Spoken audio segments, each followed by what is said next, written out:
Live. Everywhere. On netrootsradio.com.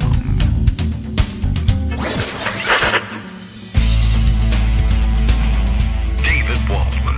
Kagro. In the morning. Now, here's David Waldman. Hey, good morning, everybody. How you doing? It's Friday. You made it all the way to the end of the week. Time for the real busy season to begin. Of course, the weekend in the Trump era. February 14th, Valentine's Day, right? Happy Valentine's Day to production staff. And all of you out there in what they used to call Radio Land. February 14th, 2025, if you're marking the time that way. And or you are in the future and listening to this podcast as a rerun. Next Valentine's Day as we take off for a fabulous vacation. I don't know. I'm making plans. All right. Lots to catch up on as always, and as always about half ready to actually catch up on it. Pocket stuffed full of stories that I should have brought you a week ago, and new developments, of course, every minute. And as a matter of fact, this morning, what grabbed my attention just as I was wrapping things up, Wired out there killing it again. And now that I have subscription access, and we can all say, thanks, Mom. And, you know, thank your own mom as well you're at it, too. It's Valentine's Day. Give her a call if you can. And, or give her, spare a thought at the very least. And, let's see. So this morning's entry, for whatever reason, I don't know. Let's just get right to it, just so to give ourselves some grounding here. I had a thought just on the headline and premise of this new piece now being circulated out on Blue Sky. DOGEy is back at the top of the subject, of course, and everybody marveling at Wired's ability to get the inside track on this story. I did see Oliver Willis sharing his theory as to why it is that all of a sudden Wired is the go-to source, and a couple others. And I think it has to do with the fact that they're tech reporters chiefly and politics reporters only by accident, I think. And he was sort of pointing out, yeah, well, you know, these are not Washington beat reporters who were worried about protecting their access to Washington officialdom and cocktail party circuit, et cetera, et cetera. And I haven't worked as a journalist, so I don't know how valid the criticism of cocktail party access stuff really is. In the olden days, I think that was the case. And I think there's still plenty of reporters around who kind of work that way. But I think it's increasingly, or I guess it is decreasingly important these days for most reporters, but still access and ability to get people on the record or get into events is a big deal. As a matter of fact, something we haven't talked about. See, now I'm already sidetracked. That's what the show is all about. Distracting myself from the disaster. At any rate, I was going to say access journalism is of interest. And I just thought, oh, maybe I should go grab the story for this. But part of the story is that there's no story so far that I've seen about this. But the AP, Associated Press, has for 3 going on 4 days now been banned from White House coverage. You know, they hold a hard pass, a member of the White House Correspondents Association, of course, big news organization. They're there every time there's a presidential press conference or a press briefing in the briefing room, or now we have the daily Occupy the President with the Guerrilla Channel paper signings in the Oval Office, the gaggle, or I don't know what the difference is between, if there is one, between a press gaggle and a press spray. I've heard that term used as well. And maybe a photo-only session is a spray, but a question and answer period is a gaggle. I don't know. I'm maybe making that up. That's what it seems to be to me. Anyway, these things happen daily now, and the AP, Associated Press, has been denied access during these things. And their apparent crime, by the way, is that the AP style book, you know, the Bible by which they do their reporting and edit their stories and determines the terminology that they'll use for things, et cetera, et cetera. Well, they haven't come around to comply with Trump's demand that we refer to the Gulf of Mexico as the Gulf of America. That's it. That's actually the reason, or at least that's the stated reason. which is amazing in and of itself. Ordinarily, that would be the hidden reason, too stupid to say out loud, and they come up with something else. But this is the one they say out loud. It may be that they have an even dumber idea in the back of their minds, but this is the one they're going with in public. You don't call it, you haven't changed the style book to call it the Gulf of America. Now, I mean, we say that's very dumb, but in case you haven't noticed, Google Maps knuckled under and changed it. And then everybody sort of said, well, at least Apple Maps is a holdout. Well, of course, Apple Maps is going to change it eventually, too. Apple, jumped down the bandwagon and gave $1 million to the inauguration, et cetera, et cetera. By the way, one of the reasons you're not now seeing I don't know when I don't know when you would have expected to see this reporting, but one of the reasons you're not now seeing reporting about what happened to all that money that people gave to the inauguration. Remember that the inauguration moved inside. The number of celebratory balls was actually, relatively low. There was not much activity going on in the Washington, D.C. area. It did not need all that money, so you might wonder what happened to it. The answer is, of course, Trump kept it. Or I guess possibly parsed some of it out to cronies, but mostly probably kept it. But there's no reporting on disbursements that's required. That's why he loves contributions to the inaugural fund. You can report who gives you money, but you don't have to report what happens to it. You just go wink, wink. We spent it on inauguration. Anyway, so yes, Apple was in on that bandwagon too. So of course they changed it to Gulf of America.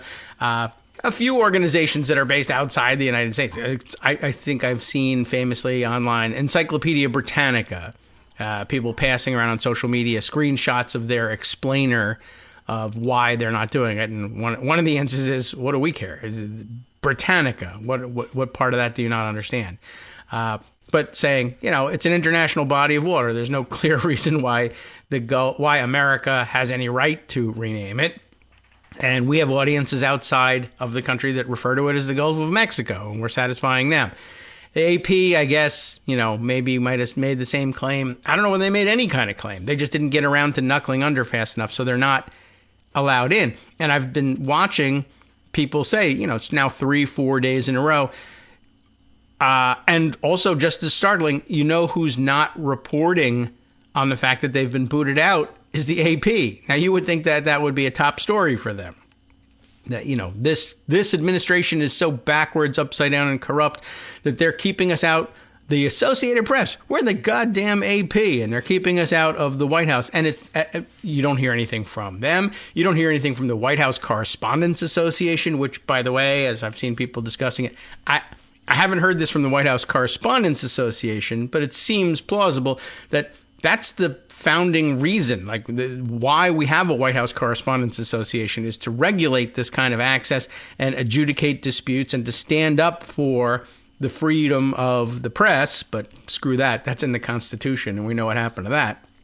But you would think there would be collective action. Trump loves press coverage more than anything else. The people who control the press coverage should be saying, well, no more of that, or at least not in the way you think you're going to get it, until you let our colleagues back in. I'm just thinking back on a couple of years ago when Democrats and Barack Obama and others called out Fox News for its ridiculous rightward slant, and they were attacked, and people came to their defense. And I know everybody famously, for whatever reason, hangs this on Jake Tapper, but he was one of several who did this, but saying, no, they're real, there's good, solid journalists working for Fox News. I know that their opinion side or their cable presence is very right-leaning, but there's good, solid journalists, and, to some extent there were, but they were, of course, they too had to bend to the will of the boss. But yeah, that's when they came to the defense of colleagues, and I don't know, doesn't seem like there's much in the way of defense for the AP. And 4 days into this, not much. And I certainly don't see it splashed all over the headlines. You would think that would be a big, big deal. Anyway, apparently it's not. And I guess you could say good. I guess now you could. What if AP weaned itself off of access journalism and started doing hard-hitting investigative journalism without fear? Well, That's a good thought. Maybe it'll happen. And I mean, it's only been 4 days. I don't know how long it takes to transform an ancient institution of sorts like the AP. But Wired was already there, and Wired never cared about it. They weren't access journalists. They're free to report so far on the tech aspects of things, and so they've been doing it with great relish, with aplomb. It's a vocabulary test at the end of today's show. Today's piece, DOGEy's, that's how we say it here, DOGEy's race to the bottom. Elon Musk's takeover of U.S. government agencies has happened at remarkable speeds, and that's the point. And that's one of the things that tech-type guys brag about, right? We're going to move fast and break things. That speed is everything to these guys. Of course, it comes usually in the business context where you're entitled, in many cases, to move relatively quickly, though there are limits on it there, too. And we shouldn't marvel too much at the speed because this speed is illegal. And that's one of the things. That's what struck me about this thing. And I know that the writers know that and the people passing this story around know that, but we should probably just pause for a second to point that out. If all you have to do to, quote, take over the government is announce that you've taken over the government, you should be able, you probably can pull that off at breakneck pace. I just every 5 minutes say I've taken over a new institution, and judges and everybody else say otherwise. But of course, there's an added dimension here. If you can also break into their computer systems and delete all of the payroll and send a company-wide email or an agency-wide email to everybody saying you're all fired, and people either believe it or don't believe it and file suit to prove that they're right, you say, all right, well, I understand that now there's a lot of people who don't believe that I've taken over this agency or don't believe that I'm entitled to take over this agency, but it's now going to take 6 months to decide whether or not I have actually taken over this agency. Yes, in some cases you can get a faster result than that in a few days with a temporary restraining order, but that's the T in TRO. But remember what the T is, what it's about. Speaking of the tea, maybe a sip of today's peppermint tea will golden voice me a little bit. I'm getting low on the golden voice, which is fine. I think it works beautifully. But I think this peppermint stuff, which Scott also sent last year, is working pretty well. So I'm mixing them back and forth. Anyway, if all you have to do is go in there, declare yourself the king, unplug the computers, suffer the embarrassment of a temporary restraining order, but know that you're going to be tied up in court for 6 months, then yeah, say you shut down the government. Go ahead. Did you? I don't know. We'll find out later. But speed, I guess that's what it affords you. So whose writing are we reading here? Brian Barrett. Thanks, Brian. Gonna see if a sip of tea will help me read your golden words in a golden voice for you. The thing about the takeover of key U.S. government institutions by the world's richest man and his strike force of former interns is that it's happening so fast. He begins, it's been 3 weeks since Elon Musk's agents took over the government's IT and HR departments, and since then, the movements of his so-called Department of Government Efficiency have had the cartography of a horror movie. Cartography? Really? DOGEy picking off agencies one by one based on slasher logic, feeding an unslakable thirst for cost-cutting and data. Slakable. How do you like that? They add that to the vocabulary lesson. Every day brings fresh incursions, and you should probably note at this point, that's the lifeblood of the thing, right? Whether they've finished the job at one agency or another or not, I'm sure there's a directive. Go press go press another agency. Go barge through the doors of something else just to get people writing headlines about us doing stuff again. So, every day brings fresh incursions by design. 3 weeks ago, the United States believed in humanitarian aid. It helped people who had been ripped off by big corporations. It funded the infrastructure necessary to make America a beacon of scientific innovation. Now, the United States Agency for International Development, USAID, is gutted. The Consumer Financial Protection Bureau is on ice, and National Institutes of Health grants are handcuffed. So much for all that. These are spreadsheet cruelties executed with a click. The loss of real people's jobs and lives, yes, despite what ex-famous conspiracy theorists will tell you, USAID saved lives, all immaterial compared to the pursuit of a tighter balance sheet. Right? This, by the way, is what they always meant by run government like a business. Even if they didn't mean specifically lowering costs, although I think that's what everybody had in mind when they thought about running it like a business, they wanted business speed as well. I mean, bad idea. Didn't really understand why things weren't moving quickly or why people weren't being dismissed all the time. Chiefly the existence of laws preventing all of that so that you go through the proper procedure and do things carefully and above board. But to hell with all that. They wanted, let's do it the way we do it in business, where a certain amount of cheating is not only tolerated but expected. So yeah, why not execute these things with a click? Well, it doesn't work that way. Doing it in business doesn't have to contend with the Administrative Procedure Act, for instance. And, of course, the pursuit of a tighter balance sheet is one thing. I mean, that's something that I guess could translate to government. Well, we want to lower costs, yes. But the aim of lowering costs in the business world is to increase profitability or to return a company to profitability. Government operations, there's no profitability angle here. There's not supposed to be. I mean, people could say, well, we're going to do it this way, or we're going to run it like a business. We're going to tax people to death or raise the tariffs or start a sovereign wealth fund and pretend that there's a profitability angle. But of course, by the way, will they be redistributing the profits the way the businesses do? No, they will not. Anyway, once again, another comparison to now versus 3 weeks ago. 3 weeks ago, a 19-year-old who calls himself Big Balls online didn't have access to government personnel records and more. A 25-year-old with a closet full of racist tweets hadn't gotten the keys to the treasury systems that pay out $5.45 trillion each year. Elon Musk hadn't turned the Oval Office into a romper room for his 4-year-old son. The speed is strategy, of course, flooding the zone so that neither the media nor the courts can keep pace. Lawsuits and court orders move on a different time scale than this slash and burn approach.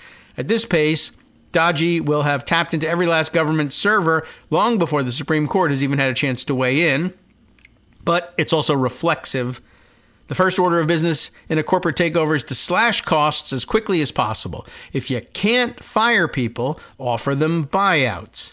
If they won't take the buyouts, find a way to fire them anyway. Keep cutting until you hit bone. Yes, okay, so that's the business case, the business strategy for that stuff. But yeah, there are situations in, well, I guess there are few in the federal government where you can do this, but in business, much more common that you can fire people. But if you can't fire them, offer them buyouts. Why in private business would you not be able to fire them and need to offer them buyouts? Mostly there's a contract with somebody, a union, them, whatever, that has provisions about that if you terminate the contract, there's a payout that's mandated, and that person can go to court and vindicate that. The problem in many cases with the government case, although there are in fact laws and sometimes union contracts and other things that say, yeah, if you fire somebody, one, you got to do it in a certain way, and two, there's a buyout, there's a payoff that you have to make to them. You've kind of broken a contract with them. What neither situation really anticipated is, well, can the boss also buy the judges who decide whether or not the contract has been violated? That's an X factor we hadn't considered, but so far they have not, even in the government case. But yeah, I just wanted to point out that they do acknowledge that there are situations in private business where you, quote unquote, can't fire people. You always can just kick them out of the building, but you're going to be involved in litigation as a result. And you'll likely lose that litigation if there's a standing contract, and that's a cost, right? So if you're doing a balance sheet thing, unless it's a cash flow issue and you're like, I'm fine gaining cash now by not paying people. I'm okay with losing it later at some later date if I lose the lawsuit. I don't have to enter that as a loss right now. You could go with that. But the other consideration is, we'll be tied up in litigation, and that will cost the company and me money. Nobody pays for the litigation. There's no outside source to tap to pay for the litigation. When you fire employees and employees sue you, you're on the you're on the hook for the costs of defending yourself. Here, of course, Musk moves in, fires people. The cost of defending any litigation falls on. Now, ostensibly, he's trying to improve the balance sheet of the federal government, but he's not the federal government. He doesn't own it. It doesn't pay him. So what does he care if the federal government now is going to incur tremendous litigation costs? Nothing. He doesn't care. So it's an easy game to play. Should I fire people and risk litigation? I'm not risking litigation. Fine. What's the decision tree here? Nothing. Fire. That's it. So it's not like it's even genius business case, unless you're talking about the evil genius of recognizing there's no consequences of this for me. Everybody thinks I'm engaged in a normal transaction, and I'm not going to announce to them, I'm not going to tell them the secret, which is I don't care one way or the other. The costs all fall on you. The costs of being fired fall on you, and the cost of litigating your firing with the government fall on you, and the costs of the government litigating its defense of firing you falls on you, the taxpayer. I mean, what else do you think somebody like that is going to do in that situation? You have to have a conscience and understand, my client here is the federal government. If overall savings is the issue, I got to worry about the costs of firing people illegally. But since overall savings isn't the issue for these guys, neither is, efficient government or a better outcome of any sort, right? Then I guess it's a little easier to see why the logic of it works for them. All right, back to the reporting here. Keep cutting until you hit bone. That's the business version of it. This is how you get to an executive order declaring that, quote, each agency hire no more than one employee for every 4 employees that depart. That was actually in an executive order. That's that's the Bobs. The consultants come in and they arbitrarily slap a number on it. And you can't do things arbitrarily in the government, right? Administrative Procedure Act. Doesn't belong. It's not language that belongs in an executive order about these things, but that's just, I don't know. I learned it when I did MBA stuff. So, all right, no more than one hire for every 4 employees that depart. That an arbitrary ratio, as they point out, with no regard for actual staffing needs. And that happens a lot in business. We're going to put this number on it, but it doesn't work or make sense. We don't find that out until later.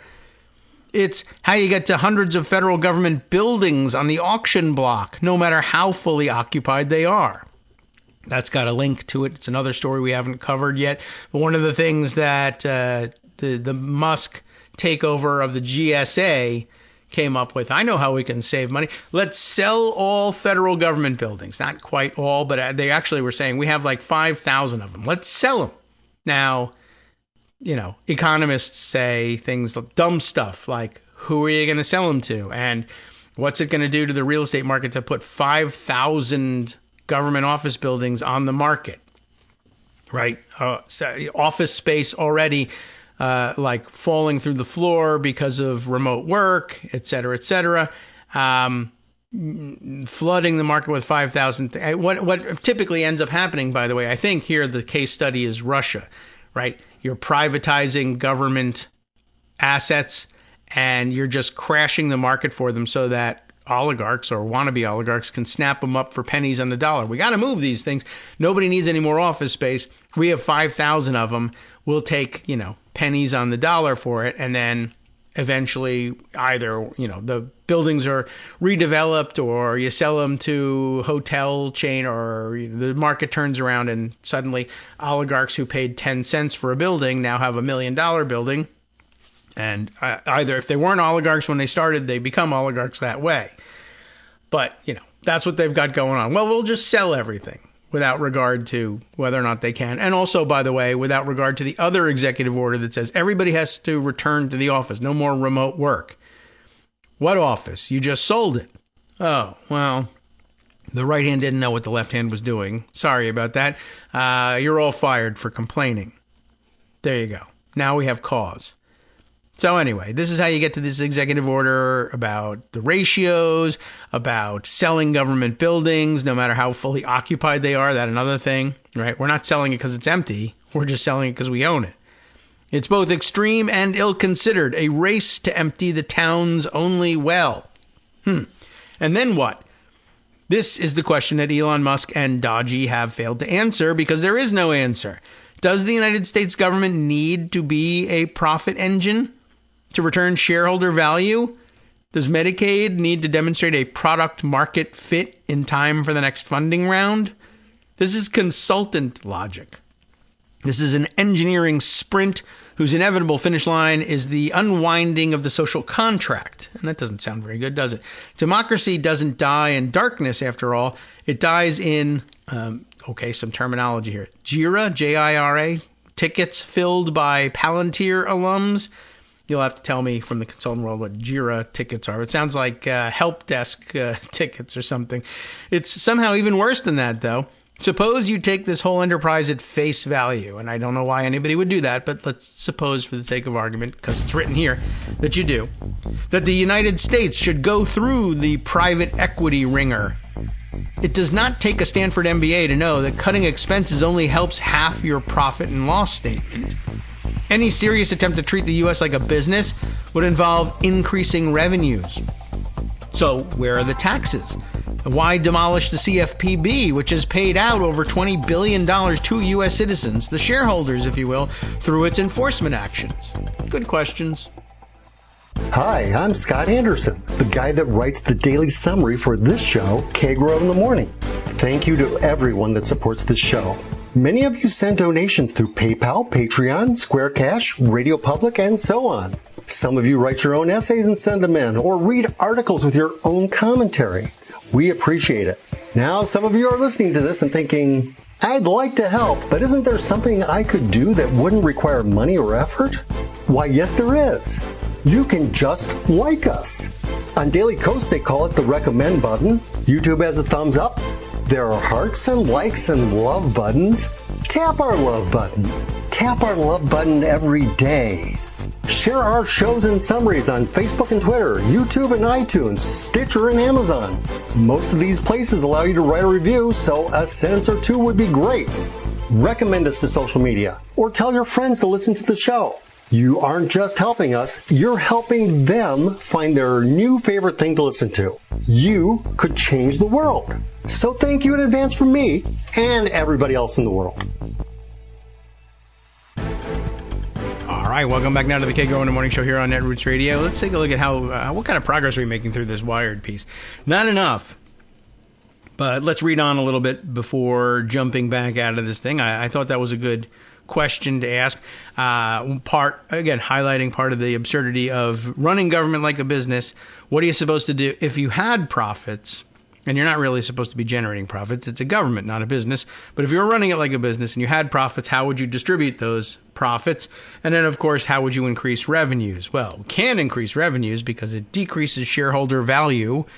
The customers here, the stakeholders and shareholders being the U.S. citizenry. If you increase revenues by taxing them more, their shareholder value declines. That's kind of a conundrum that you don't deal with in business and is problematic, and there's no real solution for it. Anyway, you might also ask questions like, well, what about the CFPB, which is, in fact, returning shareholder value here? People who got ripped off are being returned their money, and for every dollar the CFPB was spending to do enforcement, they were returning, X times, whatever the multiple was, I don't know, of dollars to people who, had been wronged by private business entities and scammers. But for some reason, we eliminate that too, because it's not really a business exercise that's going on here. In the coming weeks and months, As this farce continues to unfurl, remember that the goal of most acquisitions is not to benefit the acquired. It is to either subsume or discard, whichever generates the highest return. And that's one of the problems with the business case for doing this, right? A business that acquires another one, it isn't about coming in and improving the operations of the acquired business. It's either to absorb the improved profitability, but absorb it into the acquiring entity, or dissolve the acquired entity and take whatever parts you want for the acquirer. Elon Musk's unprecedented influence over the executive branch will ultimately benefit Elon Musk. And that too, by the way, is the purpose for the business case, right? One business buys another, and what are they looking to get out of it? Well, they're looking to get money for the ownership group. Some of that will, filter down to smaller owners like shareholders, but that's the idea, right? But it's very openly the idea in the business case. In the governmental case, you said you wanted to run the government like a business. Wink, wink. That actually also means that the people who come in and acquire it get to keep the profits. Is that what you meant? No? Well, too bad. Are you on the same page as the guys who are doing the work? If you're not, you might be in trouble. So, Elon Musk's unprecedented influence over the executive branch will ultimately benefit Elon Musk. The employees in charge are his employees. The data DOGEy collects, the procurement contracts they oversee, it all flows up to him. And it's following, or rather flowing, too quickly to keep up with, much less to stop. How do you like that? Well, as it turns out, most of the rest of what follows, I guess that's actually the end of the article, and the rest of this is extraneous content that is related to all of this, which is of interest, plus, of course, comments. So I thought that we had a long way to go, but in fact we don't. That's good news, so we can move on to some other things.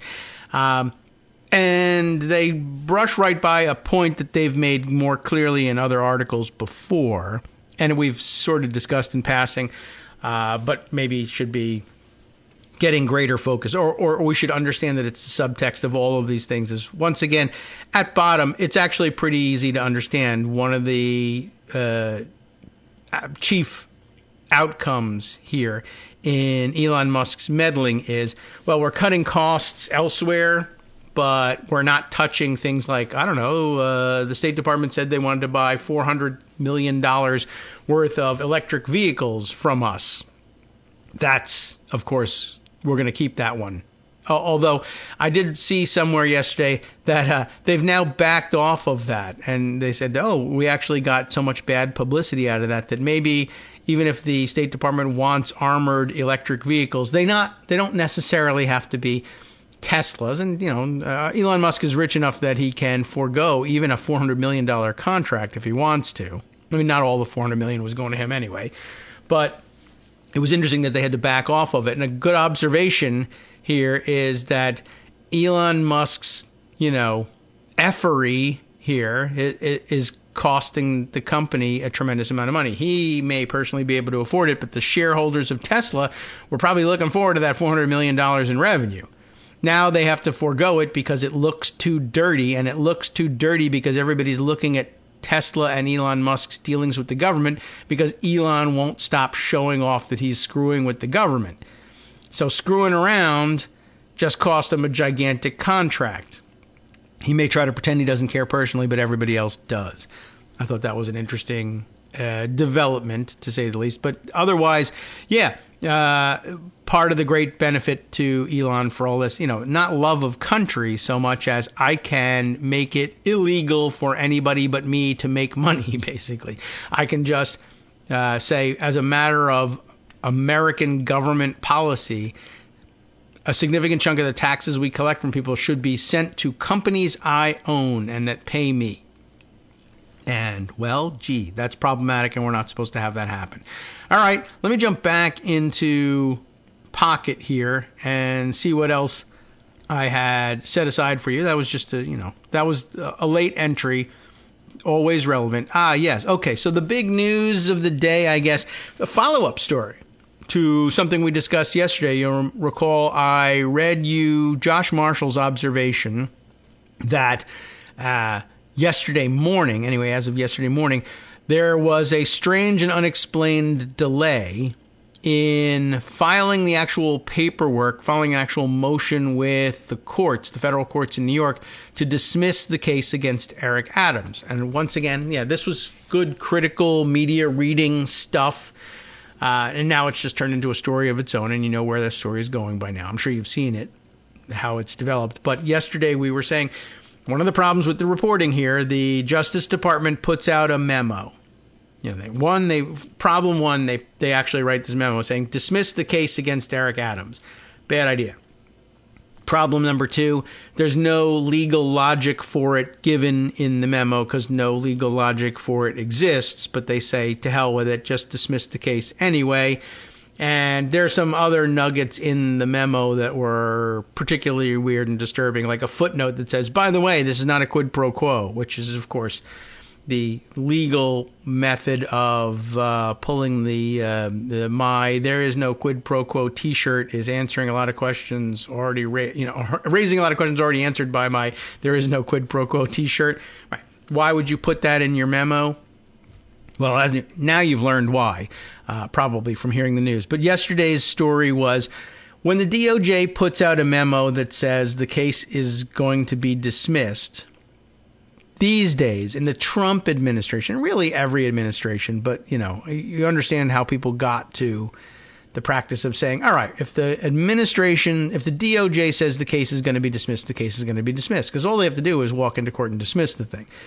But in the Trump administration, with their problems with paperwork, and of course the problem of asking, actual decent-ish looking kind of maybe sort of people to do this work, is occasionally they have pangs of conscience about it. And I say it this way because, as you know, the line attorneys there, the assistant U.S. attorneys in the Southern District of New York, whose job it would have been to translate the order from the memo into a motion to dismiss that they submit to a judge, have so far refused to do it. So that's the sort of thing that makes us say, oh, maybe they're actually decent people. The things that make us say, well, maybe, is that we're talking about people who were Scalia clerks and Federalist Society members who, in almost any other circumstance, had they done anything questionable, we would have been saying, of course they did this questionable thing. They're Scalia clerks and Federalist Society members. But when they do the right thing, we say, despite being a Scalia clerk and a Federalist Society member, they do the right thing. I don't know what the reasoning is here. It seems to be the right thing. That's nice. Congratulations. Sometimes this happens. I don't really have much to say on that angle of it. But it was speculation when we discussed it yesterday that the bosses couldn't find anybody to file this motion because it was dirty. Nobody wanted to put their name on it. It was dumb, too, right? We're here to ask that the case be dismissed. Oh, yeah? Why? I don't know. No one wanted to sign that paper. Well, now there's reporting that tells us exactly what happened. Here, the New York Times starts with order to drop Adams case prompts resignations in New York and Washington. We might as well give it to you formally here. The interim U.S. attorney, and the fact that it's interim, again, or as other people would say, acting U.S. attorney for the Southern District, and 5 officials with the Federal Public Integrity Unit quit after the Justice Department ordered charges against Mayor Eric Adams to be dropped. So, like I said, you know the story. I'll just simply observe it's great that people are standing up and doing the right thing, and I guess this is the right thing. I, thought a little bit about, well, what else could you do? You could refuse to resign and demand to be fired. Doesn't gain anybody very much. You could not resign and go into court and just try to rug pull the whole thing. You've got a motion? Yeah, my motion is to dismiss the Adams case. Okay, you want to tell me why you want to do that? Well, actually, I changed my mind. Your Honor, we're not going to dismiss the case. But what about this briefing? Never mind, forget it. Or you could submit a briefing that says, please don't dismiss the case. I don't know. You could sabotage, right? But I don't think that gets you very far. And it definitely gets you fired. And then it gets you fired, for cause. And that's not great. for you personally, and it doesn't really hold up the works for very long. This looks like the most reasonable path in this situation. I guess we could imagine a different scenario, and I'm sure people are trying to game it out, but this reasonably good response to this. But as much as we'd like to celebrate, I do want to point out, there is a silver lining here for the Musk-Trump forces. Emptying out the ranks of the Public Integrity Unit is probably not a bad outcome for these guys. I mean, you get some bad headlines out of it, but that's going to happen anyway. But the Public Integrity Unit is the people who investigate public corruption. If there's like this case, right? A public official who's taking bribes from a foreign government. That's the job of the Public Integrity Unit. Does Musk, does Trump, does Stephen Miller, do any of these guys have plans to take bribes from foreign governments or anywhere else? Yes. Who would ordinarily prosecute them? The Public Integrity Unit, except nobody works there anymore. And we'll fire anybody who does if they bring a case against us, of course. But anyway, in the meantime, that's what happened. And the good news, we'll call out the people who deserve it here. And I don't mean the people who get the byline on this thing, but we usually make a practice of letting you know who's writing. For the New York Times, William K. Rashbaum, Benjamin Weiser, Jonah E. Bromwich, and, of course, because she's on everything, Maggie Haberman. But the names in the story are the more important ones. Manhattan's U.S. attorney on Thursday resigned rather than obey an order from a top Justice Department official to drop the corruption case against New York City's Mayor Eric Adams. And then, when Justice Department officials transferred the case to the Public Integrity Section in Washington, which oversees corruption prosecutions, not dismissals, that's the thing. I mean, yes, they would be the one to handle them. The two men who led that unit also resigned. According to 5 people with knowledge of the matter, several hours later, 3 other lawyers in the unit also resigned, according to people familiar with the developments. These serial resignations represent the most high-profile public opposition so far to President Trump's tightening control over the Justice Department. They were a stunning repudiation of the administration's attempt to force the dismissal of the charges against Mr. Adams. And I guess they still yet have to file this motion and get the motion accepted by a judge. So it is delaying things, I think. Also interesting, as I was reading through this, we say somebody resigned, maybe 1 or more people resigned in New York, and then 1, 2, 3, 4, 5 in Washington resigned. I just want to bring you back to late 2020, post-election, when Jeff Clark is making noises about we're going to send this letter to Georgia and tell them to declare that there was election fraud and that the federal government is going to investigate it, and we're going to turn around and overturn the election results. You remember the whole thing, the whole prelude to January 6th, and that Trump was pitched the plan, make Jeff Clark, it was Jeff Clark, right? The acting attorney general, promote him from the environmental division straight up to attorney general, and send this letter to Georgia demanding that they fall in line and do this. And the only 2 people left at the Justice Department, I guess, that outranked Clark at that moment, said, if you make him acting attorney general, we're going to resign. And you're going to have a huge problem on your hands. And I've been wondering the whole time, what did he care? Why did Trump? Because Trump apparently balks at that point and says, I'm not going to make Jeff Clark the acting attorney general. I don't want these 2 guys to resign. Don't send the letter to Georgia. And then things start falling apart. Thank God. But things start falling apart. And I wondered, why was he so afraid of these 2 guys resigning? And there's still no answer, because apparently here, they have the same situation. They're not the top guys. That's true. But there are some very high profile resignations. And, unfortunately, the lesson is so far, so what? I don't see that gets in Trump's way here, and I don't understand why he thought it would get in his way then either. There's no answer to that. It's just one of the enduring mysteries. All right, so we said the names that were important. The departures of the U.S. Attorney, that's Danielle R. Sassoon. Yes, and the officials who oversaw the Justice Department's Public Integrity Unit, Kevin O. Driscoll and John Keller, came in rapid succession on Thursday. So Danielle Sassoon, that's the Scalia clerk and Federalist Society attorney who, the first frontline person to say, I would rather resign than do this.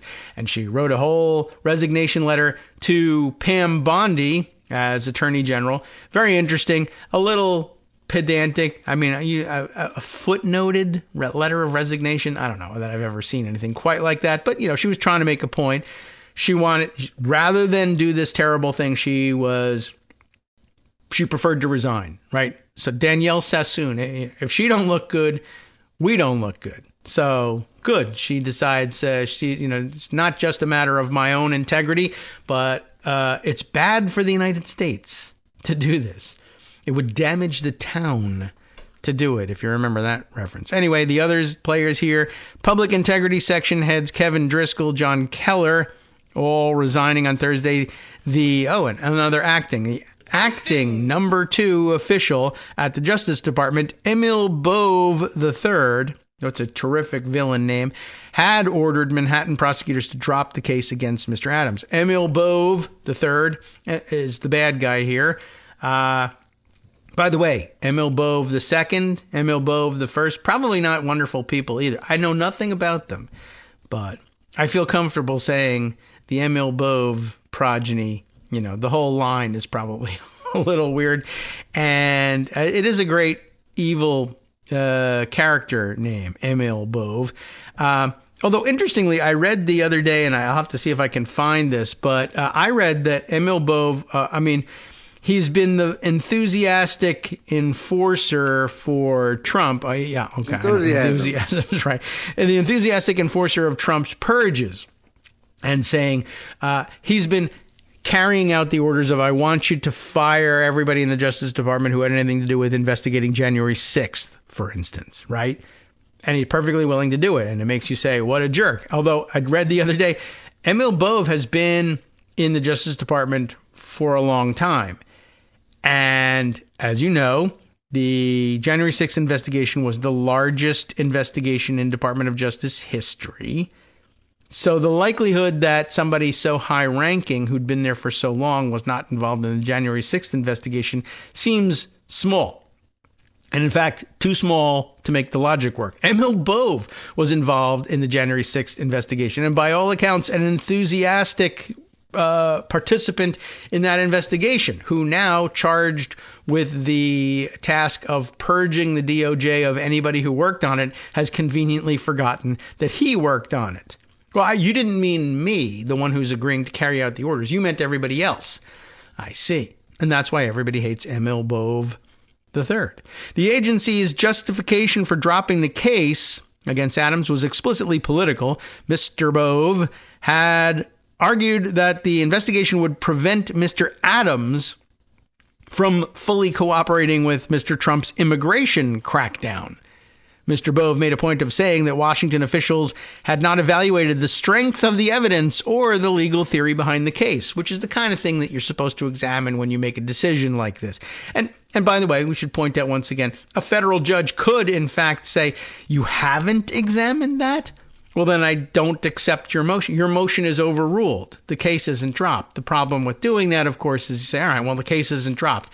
Who's going to prosecute it? It's a federal case, and the federal prosecutors aren't doing it. All right, so the case goes nowhere. So it's effectively dropped, right? So, you might wonder what's the value of denying their motion. Ms. Sassoon, in a remarkable letter addressed to Attorney General Pam Bondi, said that Mr. Bove's order to dismiss the case was, quote, inconsistent with my ability and duty to prosecute federal crimes without fear or favor and to advance good faith arguments before the courts. I have always considered it my obligation to pursue justice impartially, without favor to the wealthy or those who occupy important public office, or harsher treatment for the less powerful, she said. I have my doubts whether she always upheld that one, but anyway, you say it. when you're looking to make a point. I therefore deem it necessary to the faithful discharge of my duties to raise the concerns expressed in this letter with you and to request an opportunity to meet to discuss them further. I don't think that's happening. Ms. Sassoon, I don't know whether they pronounce that as Sasson as they used to do in the Vidal Sassoon days, but Ms. Sassoon, 38, and I don't know if there's any relationship there either, made a startling accusation in her letter. She wrote that the mayor's lawyers had, quote, repeatedly urged what amounted to a quid pro quo. Many people don't know this, but those three chief notes are, in fact, quid pro quo. And so you can think of that every time we bring that up. And it's not always played in that context. But whenever we say there's a quid pro quo, there is one. If the quid pro quo is murder, then of course it's a quid pro quo in minor key. But in this case, just regular quid pro quo, I guess. Quid pro... Oh, we've done it again.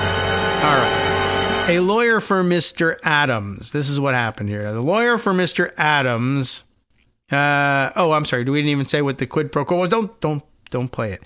Repeatedly urged, the lawyers did, Adams's lawyers, a quid pro quo indicating that Adams would be in a position to assist with the department's enforcement priorities only if the indictment were dismissed. And does everybody understand the dynamics of this? They mentioned it earlier. The mayor says essentially, I'll help with your enforcement priorities. That is to say, immigration. I'll facilitate whatever it takes in New York City, allowing federal agents, ICE, Border Patrol, whoever, to make raids and deport people and not standing in the way, as you might think might happen in a blue enclave like New York City. Instead, we'll jump out of the way, not only jump out of the way, but help out.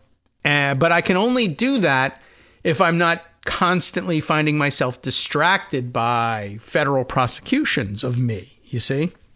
Right? Not quite, do I have something in this hand that if I put it in your hand, but if I had a job that I had to do, that I had to concentrate on defending myself in court, could I, if that went away, would I have a surplus of attention to say, hey, do something that might help you? That's the quid pro quo. A lawyer for Mr. Adams, Alex Spiro, said, the idea that there was a quid pro quo is a total lie. Total lie. That one we'll do in minor key. We offered nothing. Here's my offer, right? Nothing. And the department asked nothing of us. But that's not true either. We'll get to that in a minute. But also another angle in all of this, by the way, an interesting variant of the Trump immunity arguments before the Supreme Court about his January 6th case and every other case, right? That the president needs to be immune from things. Why would a president, what's the basis of that? Why would a president need to be immune? No, I understand why he wants to be immune. Why would courts think he needs to be immune?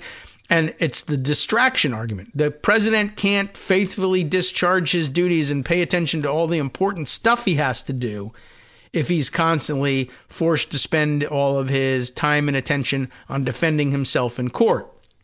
This is a new invention. To the extent that it applies to January 6th and everything else when he wasn't president, that is a new extension, a new invention.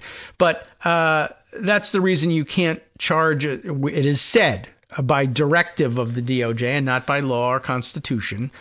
But it does say this, that the policy is you can't indict a sitting president. Now, Adams says you can't indict a sitting mayor because you would be distracting me from my important duties, one of which is, I guess, letting you do your important duties, which is kind of amazing. One, there is no, reason not to indict a sitting mayor. Two, there's no national security implications to the mayor's job such that, he doesn't have to face a public integrity prosecution. I'm sure there's ways in which you could say, no, there's some national security function for the mayor of New York City. Sure. Not after 9/11, et cetera, right? But whatever. But this is interesting. Not only does he have to focus on his duties, but specifically the duty I need to focus on is getting out of the way of you doing the thing you want to do. That is a huge, huge stretch, which is why, of course, Alex Spiro says, no, we didn't say that. But did they? We were asked if the case had any bearing on national security and immigration enforcement, and we truthfully answered that it did, he added. We would be distracted from licking Trump's boots if we had to defend this case. In her letter, Ms. Sassoon said that Mr. Bove had scolded a member of her team for taking notes. Is you taking notes? Yeah. Taking notes during the meeting and ordered that the notes be collected at the meeting's end. Why? Because the note said, so then Mr. Adams's lawyer suggested a quid pro quo. If we would dismiss the case, then he would be free to concentrate on the job of licking our boots. Did you write that down? Is you taking notes on a criminal effing conspiracy? You are? Oh, well then let me have the notes. It's somewhat anticlimactic, to the buildup of the scene. But still, Emil Bove was there, heard the thing, ignored it, and then told people who noted it to give me the notes. Emil Bove of these nuts took notes on a criminal effing conspiracy. Well, I'll have the notes then, please. Emil Bove, ladies and gentlemen. What a name. Ms. Sassoon also wrote that her office had proposed a superseding indictment against the mayor. More indictments that would have added a charge of conspiracy to obstruct justice by proposing this quid pro quo, I would guess. That charge, she wrote, would have been, quote, based on evidence that Adams destroyed and instructed others to destroy. Oh, it's a different crime. Evidence and provide false information to the FBI. And that happened with a lot of Trump cronies, except they were pardoned for it. It would also have included additional accusations about his participation in a straw donor scheme. So there was more crimes that she thought he ought to be charged with, let alone that he should probably also be charged with obstruction of justice for proposing this quid pro quo. That's not even in it. Mr. Spiro, Adams's lawyer, responded saying that if prosecutors had any proof whatsoever that the mayor destroyed evidence, they would have brought those charges, as they continually threatened to do, but didn't over months and months, except now that there was a new president, he was going to prevent them from being brought forward. This newest false claim is just the parting shot of a misguided prosecution and 5 other top Justice Department officials who resigned rather than dismiss those charges. Gee whiz.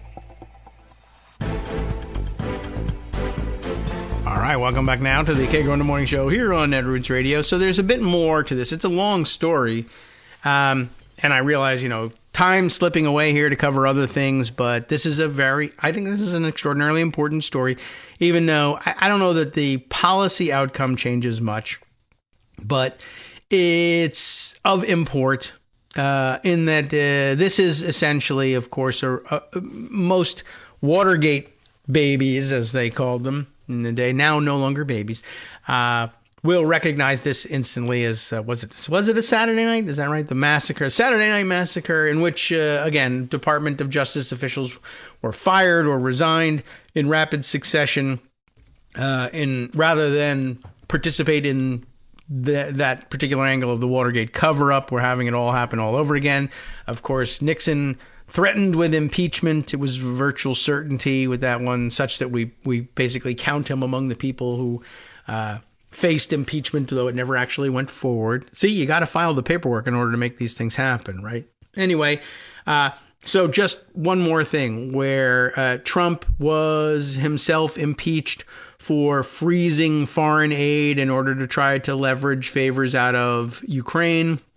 And, the big problem with that, in addition to trying to leverage those favors, was, well, it's a gigantic violation of the law and your constitutional duties to unilaterally freeze monies appropriated by Congress. And was impeached for it.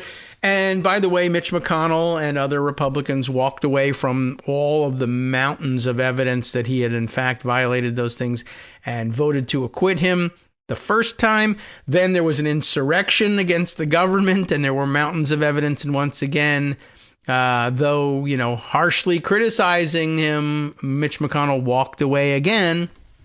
And having had the opportunity to eliminate him from federal politics forever by impeaching him, removing him from office, and disqualifying him, from federal office without ever having to rely on the 14th Amendment, though the 14th Amendment gave us another chance to do it, and we still walked away from it 3 times. There were opportunities to disqualify Donald Trump from this position that he's using to destroy the United States government right now, twice in the hands, basically, of Mitch McConnell as Senate Republican leader. Mitch McConnell turned his back while he still could on that opportunity. And then I bring this up because in the latest round of cabinet confirmations include RFK Jr. over at HHS, and who was the other lunatic? Oh, yes, right, Tulsi Gabbard. Both of them squeaked by, I think, 52-48, with Mitch McConnell being the only Republican to vote in opposition. And he had some strong words and nasty grams for everybody about that, particularly about RFK Jr., because, of course, RFK Jr., an anti-vaxxer, and Mitch McConnell, a childhood polio survivor, had all of these words to say about, I can't abide by this, and he's going to, make people suffer by questioning established science and cures and vaccinations, and I can't countenance this whole thing, and yada, yada. No credit where I'm standing for Mitch McConnell. In fact, I'd say this is like cosmic justice in a way, that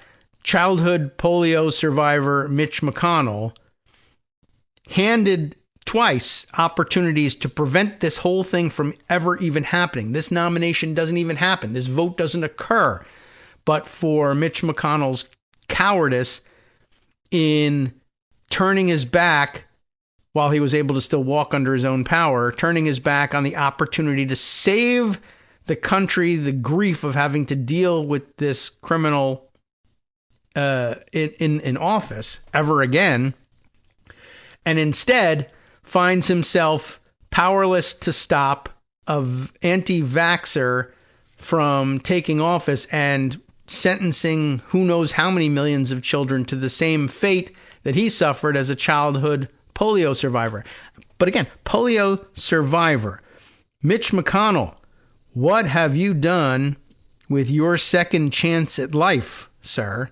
Polio could have killed you in childhood, but it didn't, and science saved your life.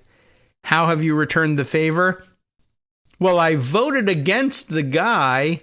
Yeah, but the guy should never have been nominated. That was in your hands. You turned your back on that.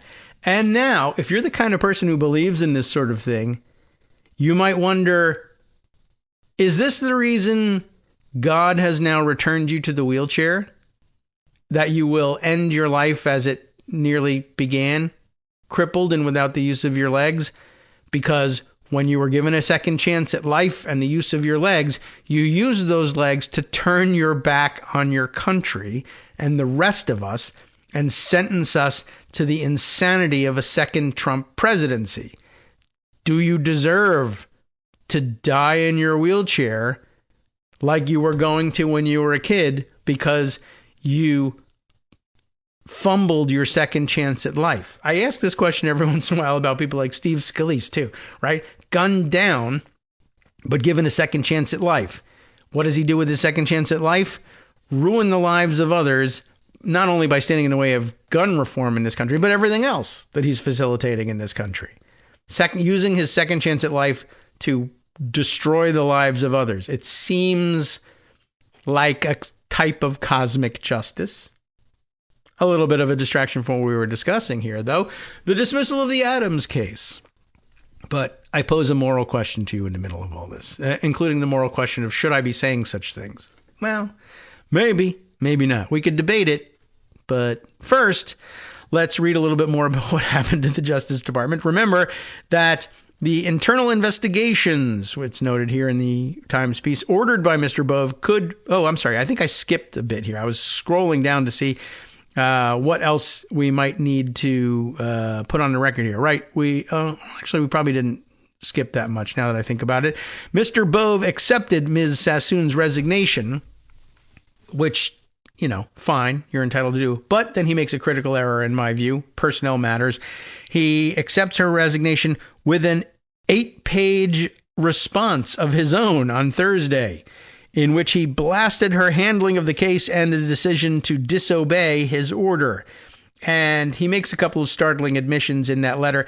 Just as a general personnel matter, little pro tip for you. I'm not a pro at this at all, but I'm still able to give this tip. Don't respond to resignation letters beyond, thank you, I am in receipt of your resignation letter.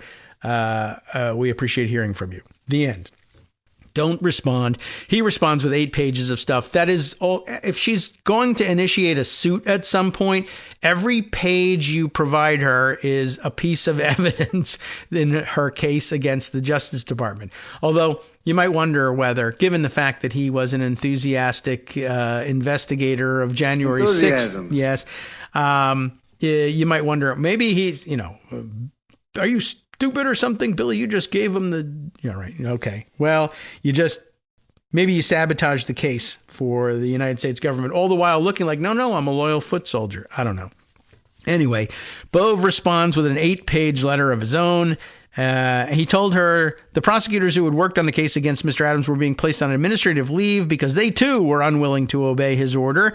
He said they would be investigated by the Attorney General and the Justice Department's internal investigative arm. He also told Ms. Sassoon both bodies would evaluate her conduct, but the internal investigations ordered by Mr. Bove could prove risky for him, though I predict they won't. Officials will likely review Mr. Bove's conduct as well, and the judge overseeing the case could demand answers from the Justice Department officials in Washington. Matthew Podolsky, who had been Ms. Sassoon's deputy, is now the acting U.S. attorney. Oh, we get to use another sound effect again. U.S. attorney.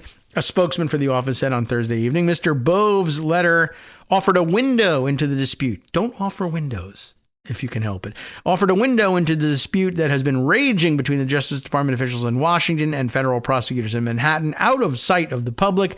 On Thursday afternoon, according to a pool report, Mr. Trump told reporters in the Oval Office that he had not asked for the case against Mr. Adams to be dropped. Wink. Yes, he has. But Mr. Bove's letter made it explicit that he believed Mr. Trump, whom he formerly served as criminal defense lawyer, personal criminal defense lawyer, held sway over the Justice Department, which for decades has operated at a remove from the White House. In no valid sense do you uphold the Constitution by disobeying direct orders implementing the policy of a duly elected president, he wrote to Ms. Sassoon, and anyone romanticizing that behavior does a disservice to the nature of this work and the public's perception of our efforts. He wrote that he had accepted Ms. Sassoon's resignation based on your choice to continue pursuing a politically motivated prosecution, despite an express instruction to dismiss the case. You lost sight of the oath that you took when you started at the Department of Justice. I don't think so. Until recently, Mr. Bove was one of Mr. Trump's defense lawyers, representing him in his New York State criminal trial last year. The trial led to Mr. Trump's conviction on 34 felony counts for falsifying business records to cover up a sex scandal that had threatened to derail his 2016 campaign. So having lost all 34 counts, Trump, of course, says, this guy belongs in the Justice Department. What a star. He lost every case that I had with him. But yes, apparently he had some Justice Department experience prior to that and was, in fact, I do have an article for you that we can use as a link that connects him to the, again, enthusiastic participation in the January 6th investigation. The Southern District of New York, the prosecutor's office Ms. Sassoon led until Thursday, has long been viewed as the nation's most prestigious U.S. Attorney's Office. It has a reputation for guarding its independence and fending off interference from Washington, winning it the nickname the Sovereign District of New York, SD, Southern District, Sovereign District of New York. An official with the Justice Department in Washington declined to comment. Sassoon notified her office of her decision to resign on Thursday in a brief email shortly before 2 p.m. The office has not filed a motion to dismiss that case. Not yet. Moments ago, she says she submitted her resignation to the Attorney General. Without getting into the language of that, it's standard resignation in terms of the email. The Trump administration last month named Ms. Sassoon, a veteran prosecutor, to head the office on an interim basis, while Trump's choice for the job, Jay Clayton, awaited Senate confirmation. She was quickly swept into conversations with Justice Department officials about the criminal case against Mr. Adams. So, huge mistake on their part. I think I'm going to pause at this point. The rest of it is kind of background information. Does mention the possibility that the governor of New York could be empowered to intervene and remove him from office. And she had initially declined to even consider that, but growing political pressure for her to consider that looks like might be holding the door open on that one. The background is described here. Harvard undergrad, Yale Law School, clerk for Scalia, Federalist Society, as discussed earlier. Anything else we need to glean from all of this? I don't know. It's still kind of a long way to go here. But all right. Well, anyway, more information about Bove, I guess, in this one. But I'm going to jump out of this article and head back to Pocket and just try to spread the wealth a little bit here because there's an awful lot. Another follow-up story. As I mentioned, I'll give you the link to the NBC article. The headline here, Trump's feared DOJ enforcer, Bove. By the way, you got to see a picture of this guy. Resting lurch face, as it occurred to me to say yesterday. But Trump's feared DOJ enforcer has a secret. He, too, investigated January 6th. So as exciting as that might be, I'm not going to spend time reading about it. Just know that was the case. The other follow-up I wanted to bring you, at the close of yesterday's show, I wanted to grab what appeared to be a quote from Pete Hegseth, now overseas on a tour of some kind, but over in Europe, and I think trying to open up negotiations for that thing which we ought not to be doing, trying to help essentially bandage over an attempt to negotiate a so-called peace between Russia and Ukraine, which largely consists of Ukraine surrendering more or less in its entirety, but all sorts of mixed signals being given, and different diplomats from the State Department saying different things. Hegseth, not from the State Department, saying the worst possible thing. But I grabbed a quote from him yesterday, which was bad, but not the quote that I was looking for.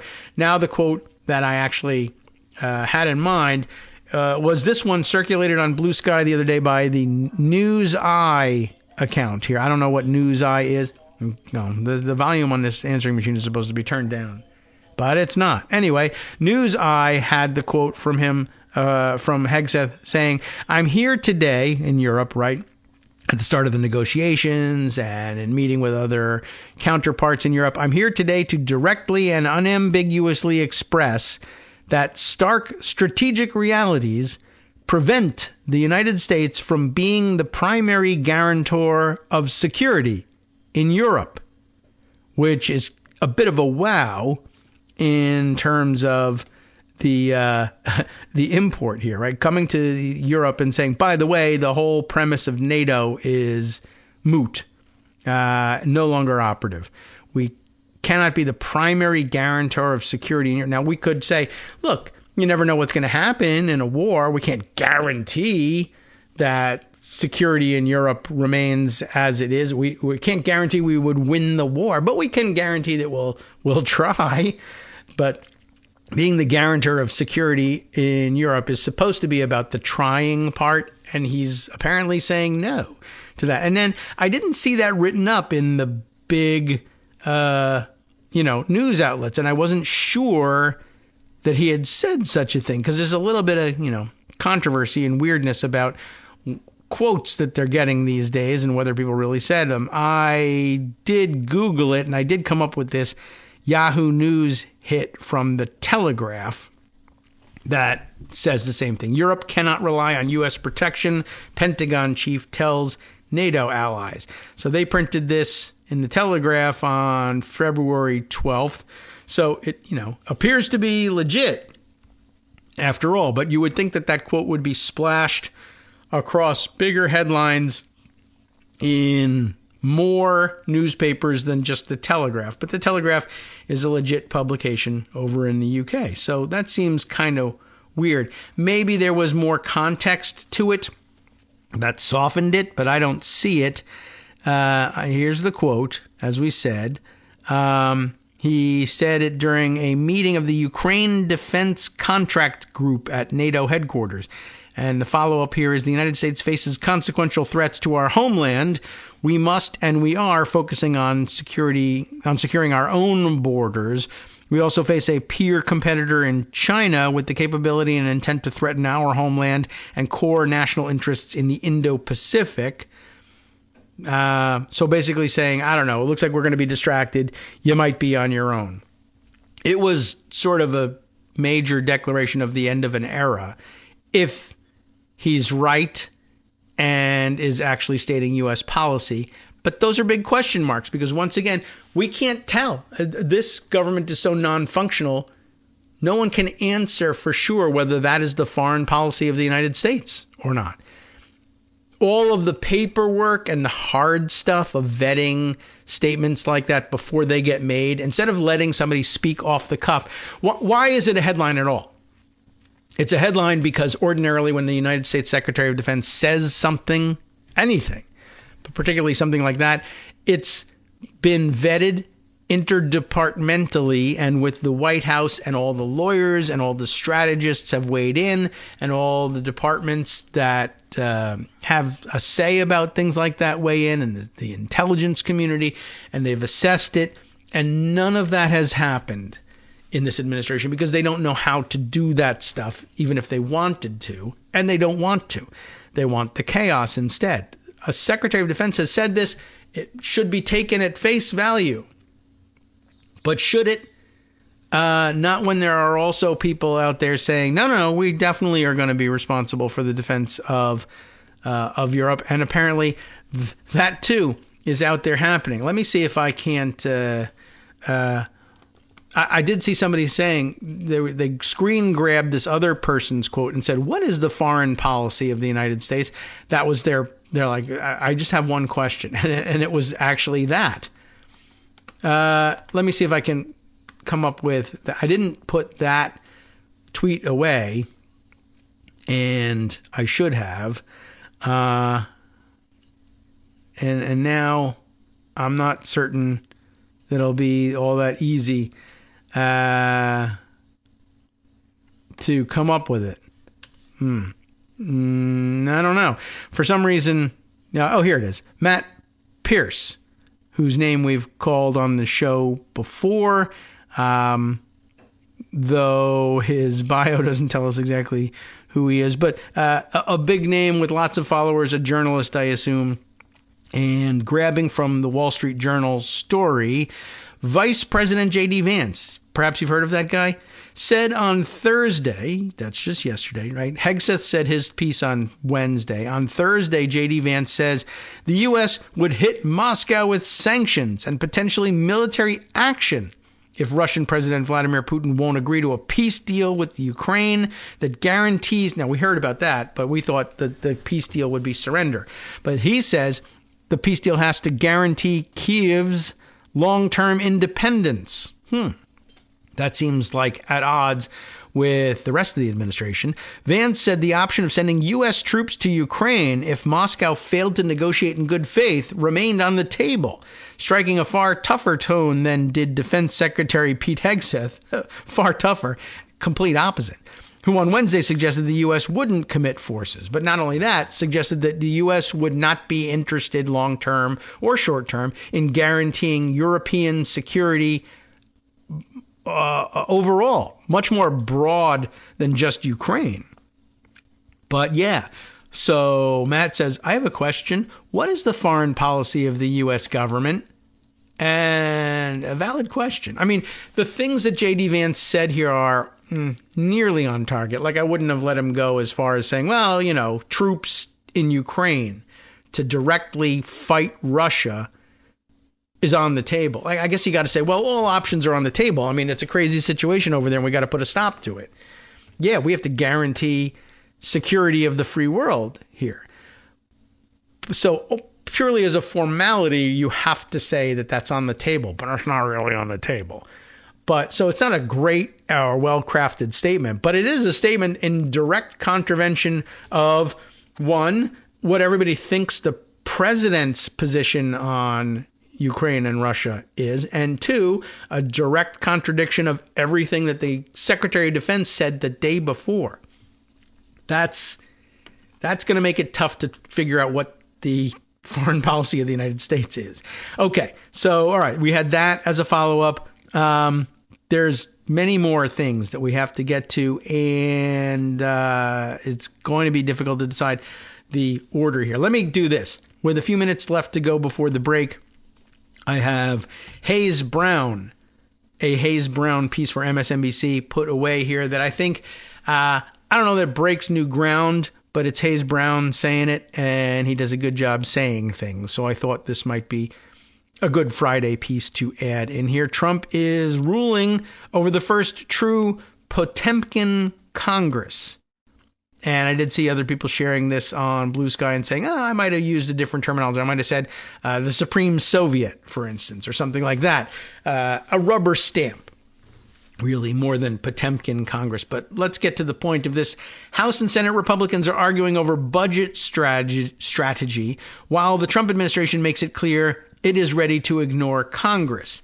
And I was pondering this point from a different angle, and I didn't land on Potemkin Congress here. And I was actually thinking about it in terms of Republicans who are battling back and forth over whether the spending cut should be X or Y, or focusing on this or that policy, or really trying to, make it look like they were working hard, quote unquote, working hard to craft a budget document. I mean, and that's the first step of the whole process. They need to do this, but do they need to do it? Right? It's basically this: should we cut this much or that much? Cut this program or that program? And given that they are all on record in support of Trump's alleged power to simply overrule their decisions and cut what he wants to cut, restore what he wants to restore, make the numbers what he wants them to be, and end the programs he wants ended, what's the point? Why are you working so hard when you've all said, really, the president can do whatever he wants? Well, they want to make a good suggestion to the president. I guess that's a legitimate thing to try to do. But anyway, Hayes has a bigger point here. The House Republicans and their Senate counterparts are at odds over the best legislative strategy for carrying out President Donald Trump's agenda. I guess that's what they think they're doing. But he'll carry it out. Don't worry about it. I mean, it's my point. The drama showcases congressional Republicans' determination to pretend that things in Washington are business as usual, but the intra-party squabble comes as the new administration has shown little interest in following whatever spending plan Congress eventually passes. In the process, the Capitol building has become little more than a Potemkin village, where MAGA Republicans play act as legislators. At the heart of the debate between the two chambers, which began back in December, is how to use a process that lets spending bills bypass a filibuster in the Senate. Well, at least one spending bill, anyhow. The House is following Trump's desire for, quote, one big, beautiful bill. That drives me up the wall because there's just no sense in it. It's just he is crafting a quote with the word beautiful in it, and he knows that that's going to get pressed because it's so dumb sounding. Well, anyway, Trump's desire, apparently, for one big, beautiful bill that funds his immigration, defense, and energy policies, and those are the only policies he's got, and also extends a slew of tax cuts from 2017, which are due to expire at the end of the year. But Senate Republicans believe it makes more sense to split those bills in two, giving Trump an early win while leaving the heavy lift of taxes for later in the year. The back and forth over the timing has led to GOP leadership butting heads over which chamber needs to act first. House Speaker Mike Johnson and his leadership team have stressed that they can currently only lose the support of 2 members in the face of united opposition from Democrats, but the far-right House Freedom Caucus, which has roughly 30 members, is pushing the same 2-bill strategy as the Senate for some strange reason, and calling for far deeper spending cuts than some of the more moderate House Republicans can stomach. Although, again, the Freedom Caucus should jump out of the way on that one because why don't they just get bills passed that can pass with smaller spending cuts and then just let President Trump make the spending cuts that they can't make? And that's because they want to look like they're doing the work. Rather than wait for the House to make up its mind, the Senate Budget Committee is moving forward with a budget resolution that will be marked up and voted on over the next 2 days, like they've already done it, actually. The House is, meanwhile, racing to come up with its own budget agreement that satisfies all parties, can't do that, ahead of the March 14th deadline to avert a government shutdown, which actually has nothing to do with it.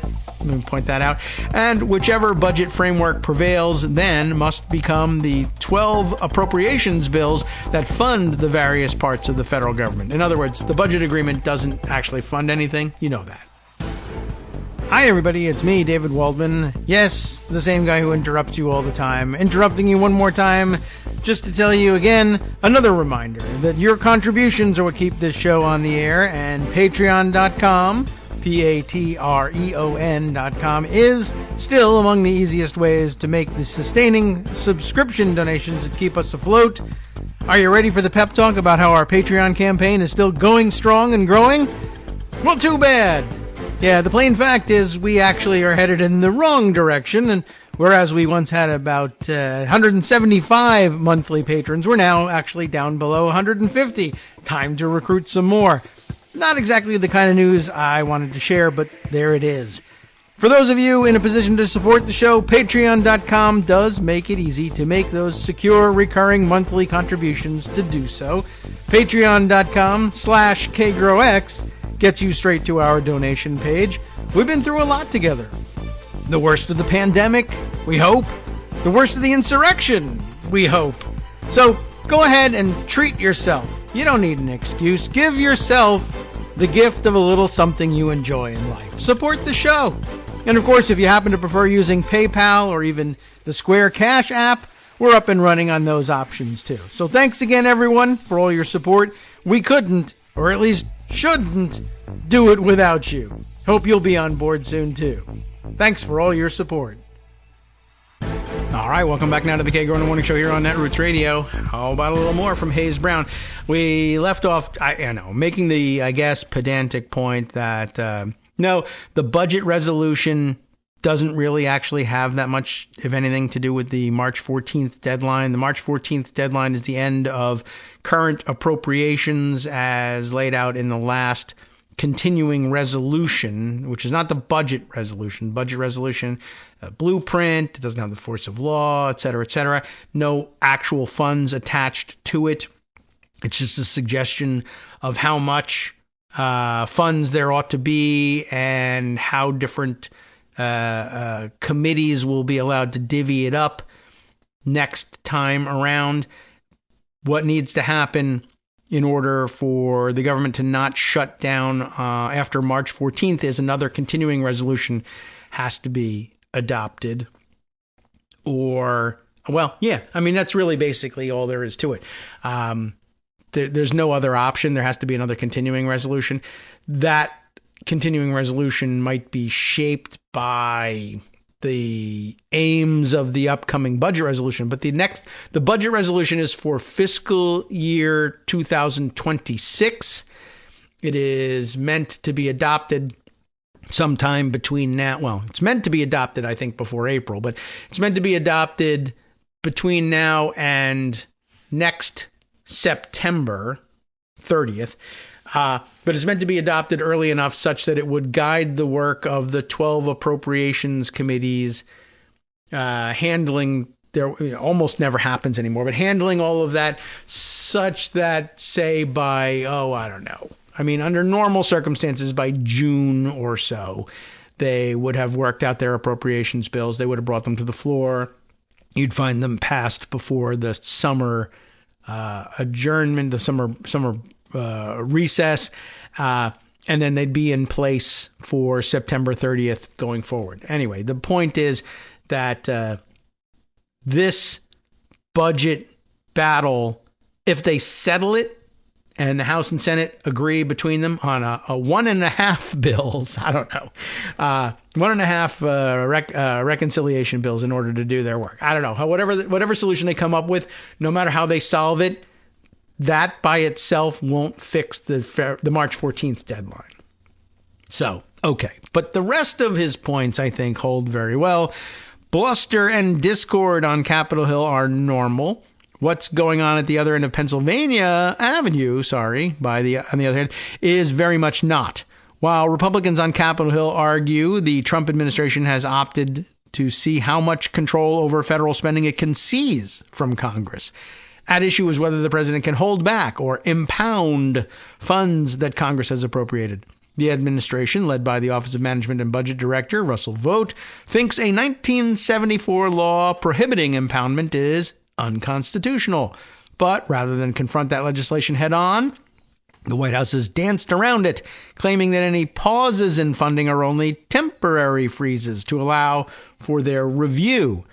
The most overt came 2 weeks ago when OMB issued a government-wide funding halt, arguably to allow agencies to hunt out grants and loans that went against Trump's early executive orders attacking diversity and other woke priorities. I would have used a different word other than arguably. It's not arguable, but ostensibly to allow agencies. That's what the claim was, but it was not arguably the case because there's literally no argument for it. But despite the memo's swift rescission, administration officials at the National Institutes of Health and other agencies have continued to hold back funding. And this despite, by the way, court orders insisting that they restart things or restore content to websites or restore funding that was being clawed back from places. They're just not doing it. NBC News reported on Tuesday that an official with the Federal Emergency Management Agency specifically told her team to, quote, freeze funding for grant programs going back several years in defiance of numerous court orders to lift any hold on appropriated funds. We have a couple more rulings that have since said that the Trump administration has no authority to stop, freeze, rescind, what have you, any funds granted by the Biden administration before you were president. You can control what happens going forward, but not going backward. Meanwhile, the so-called Department of Government Efficiency, headed by unelected billionaire Elon Musk, has presented itself on paper as an IT department on steroids. And I think they are actually on steroids. Instead, DOGEy staffers have gained access to critical systems, including those within the Treasury Department that handles the disbursement of federal payments. In the case of the U.S. Agency for International Development, which the administration has illegally sought to dismantle, DOGEy staffers at the Treasury specifically requested the ability to cut off funding. 5 Treasury secretaries warned in an op-ed published in the New York Times on Tuesday of the dangers to democracy that come from having the executive branch make determinations about which promises of federal funding made by Congress it will keep and which it will not. But then you have FEMA's acting head posting on X that he was shutting off any payments to migrant housing in New York, even as he acknowledged that Congress had approved the spending. It is a direct rejection of lawmakers' constitutional role in determining the country's priorities. New York Magazine's Ed Kilgore recently noted that Trump's disinterest in stepping in to resolve the one bill, two bill debate implies that he may be pleased by the Gops trifecta in Washington, not because he would have the allies to help him govern, but because he could order Congress to stay out of the way as he expanded executive powers to the absolute limit. There is no limit, of course. So far, no Republicans in Congress have shown much interest in dissuading anyone of that suggestion. Johnson and other GOP congressional leaders have defended Trump's decisions and Musk's efforts when asked about the numerous cases filed against those actions in federal courts. Any muted protest of this usurpation of their authority has been kept behind closed doors, as CNN recently reported, while power slips away from what was meant to be the most powerful branch of government, or at least an co-equally powerful branch, if you prefer that interpretation. What we're seeing play out on the Hill then, is little more than a grotesque pantomime of a legislature. Republicans who have long promised spending cuts and then balked when asked for specifics will now be able to simply pretend to do their jobs while letting Trump and Musk's cronies get their hands dirty. If their own constituents are eventually hurt in the process, lawmakers will be able to shake their heads sympathetically while passing the buck. I don't know about that. It's a short-sighted and ultimately self-defeating position if you want Americans' votes for their representatives or senator to have any meaning beyond a popularity contest, that is. So, good point, well taken, and well stated. A few things we had to tinker with there. Another story we got to go back and follow up on. I had mentioned along the way when we were discussing what DOGEy's big balls types and others were actually up to prior to their joining DOGEy. And there was some suggestion that Big Balls himself was engaged in some rather unsavory stuff beyond just racist tweets. And I turn here back to something I meant to share then, which is from the Musk Watch Substack type offering, which I think is one of Jed Legum's other side projects here, if I recall correctly, and it looks like I do. This one written up by Caleb Ekarma on the 11th, which, look, we just got to run through it. A lot of it is jargon and terminology, only some of which I'm able to keep up with. Maybe it'll be clearer for you, but the import of it is fairly clear. DOGEy Teen, that's our Edward Coristine, big balls here.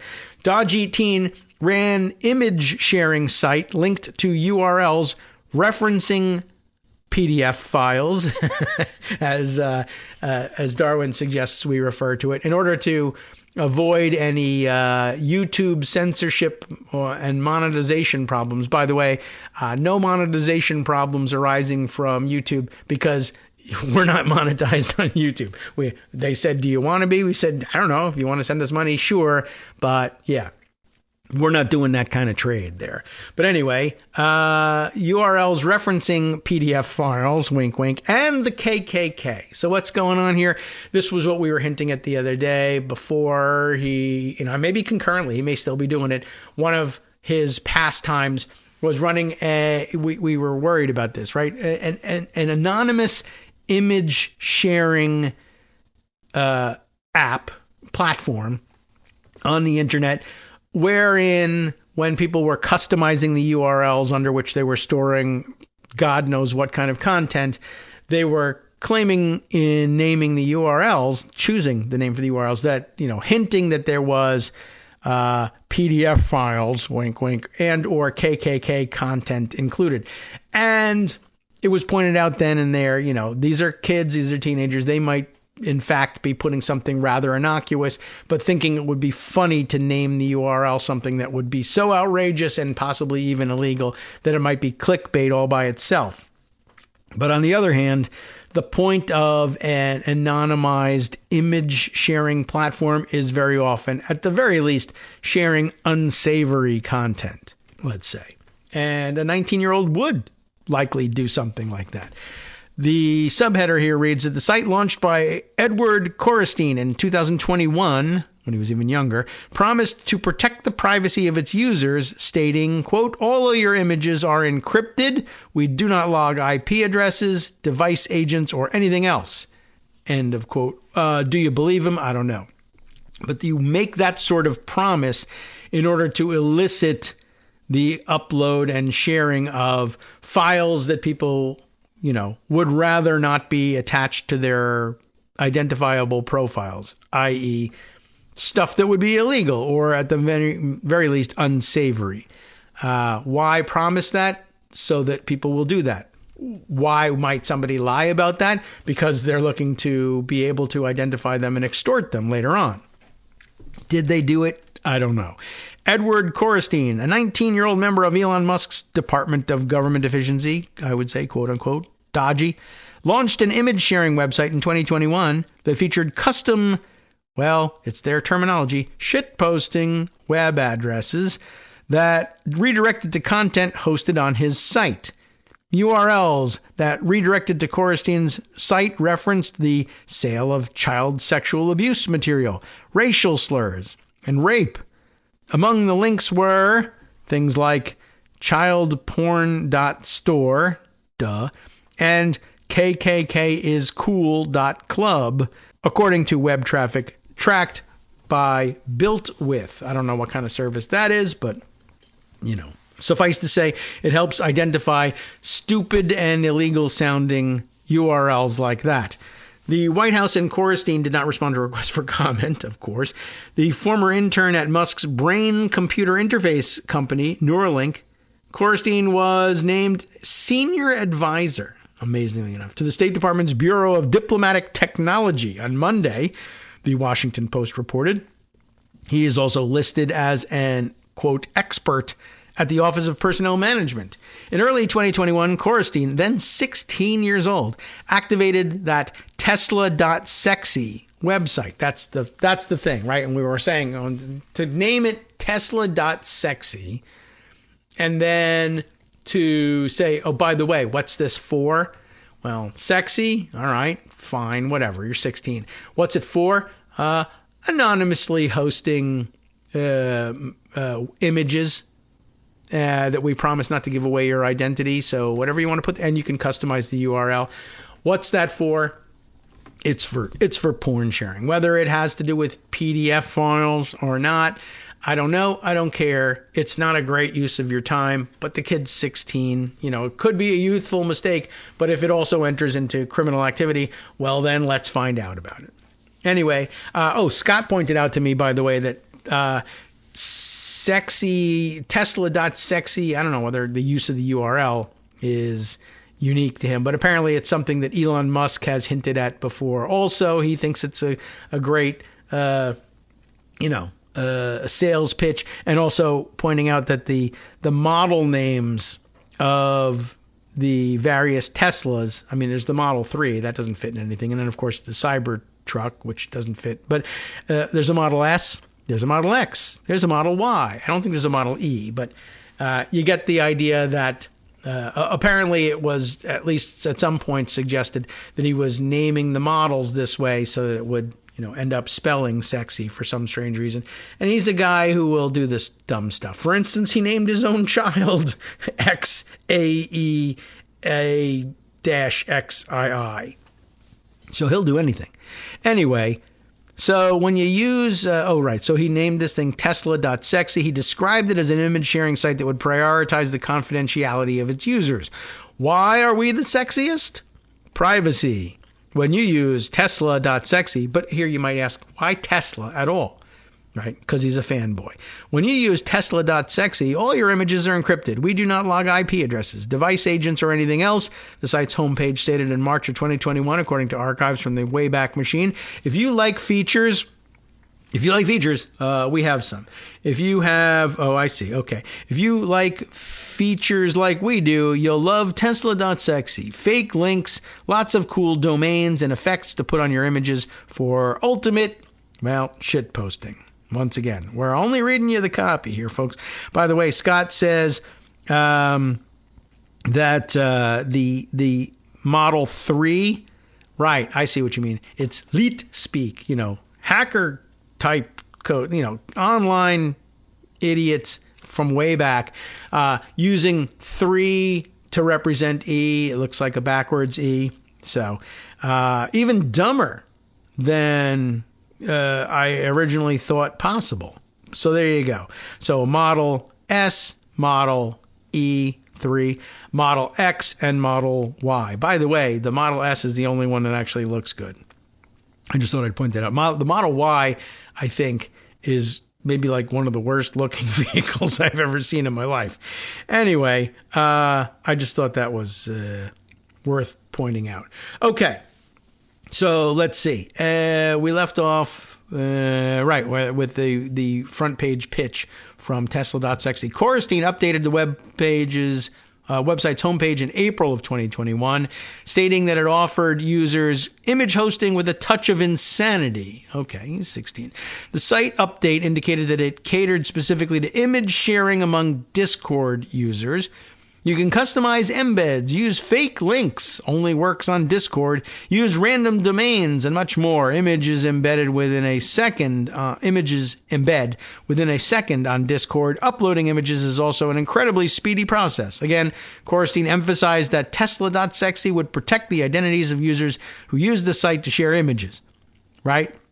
Images are encrypted at rest and in transit, the site stated. The analysis of URL traffic to Tesla.sexy between April of 2021 and September of that year shows that numerous noxious URLs redirected to Coristine's website, including children-sex.party. You get the idea. Child-porn store.